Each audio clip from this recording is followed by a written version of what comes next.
భయపడకు జాను, వెళ్ళు, వెళ్ళి దేవుని కలవు. నీ నరాన్ని జీర్ణించుకుపోవాల్సిన విషయం ఒక్కటే, నువ్వు మీనాక్షివి కాదు జానకివి అని. అసలు నీ జీవితంలో మీనాక్షి ఎవరో నీకు తెలీదు. నువ్వలా ఉండగలిగితేనే దేవెదురుగా నిలబడి జానకిలా సమాధానం చెప్పగలవు. నా వల్ల కాదు.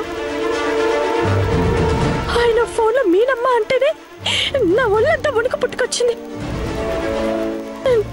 నా కాళ్ళ కింద భూమి కంపించినట్టయింది. నీకు దండం పెడతానక్క, ప్లీజ్ అక్క, నేను వెళ్ళను. అమ్మా స్రవంతి, వద్దమ్మా. ఎవరి కర్మకి ఎవరు బాధ్యులు? ఎలా రాసి పెట్టి ఉంటే అలా జరుగుతుంది. నేను వెళ్ళని ముర్రు అని అది ఏడుస్తుంటే ఎందుకమ్మా బలవంతం చేసి పంపిస్తావు? నువ్వు కూడా అలా మాట్లాడితే ఎలా నాన్న? తల్లిదండ్రులు బాధ్యతగా పిల్లల్ని పెంచడమే కాదు నాన్న, వాళ్లలో ధైర్యాన్ని కూడా పెంచాలి. అంతేగాని పిరికి మందు నూరు పోయకూడదు. ఇందులో పిరికి మందు 100 పోసేది ఏముంది అమ్మాయి గారు? ఎంత ధైర్యం ఉంటే మాత్రం బాంబు పేలుతుందని తెలిసి వెళ్ళి దాని పక్కన నిలబడతామా? వద్దమ్మాయి గారు, చిన్నమ్మాయి గారిని దేవ్ గారి దగ్గరికి పంపించొద్దమ్మాయి గారు. అసలు మీరేం మాట్లాడుతున్నారో మీకు అర్థమవుతుందా? నేను జాను జీవితం బాగుండాలని ప్రయత్నం చేస్తుంటే మీరు భయపెట్టి జీవితాన్ని నాశనం చేయాలని ప్రయత్నిస్తున్నారు. చూడు జాను, వాదనలు అనవసరం. నీ జీవితం నీ చేతుల్లో ఉంది. నీ భవిష్యత్తు నీ మీదే ఆధారపడుంది.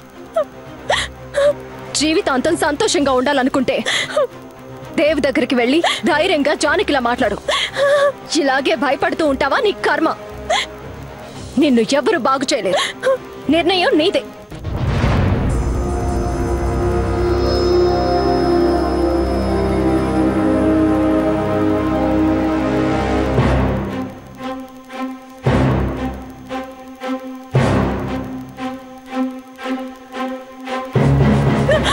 జాను, ఆలోచించే టైం లేదు.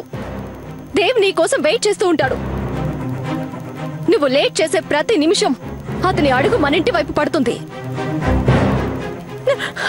మళ్ళీ దేవ్ ఇక్కడికి వచ్చాడంటే నిన్ను కాపాడలే. నన్ను నమ్మి వెళ్ళి దేవ్ని కలువు జాను, వెళ్ళు.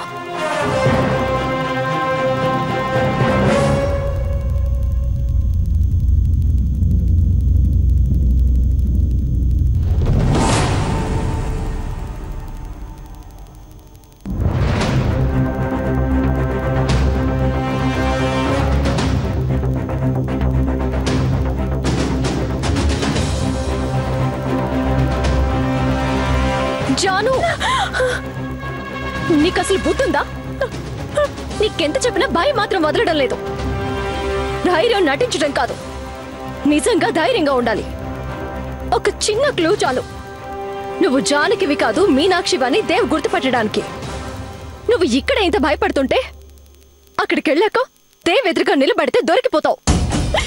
వద్దక్క, నా వల్ల కావడం లేదు. చాలా భయంగా ఉందక్క. అక్క, అక్క, నా మాట వినక్క.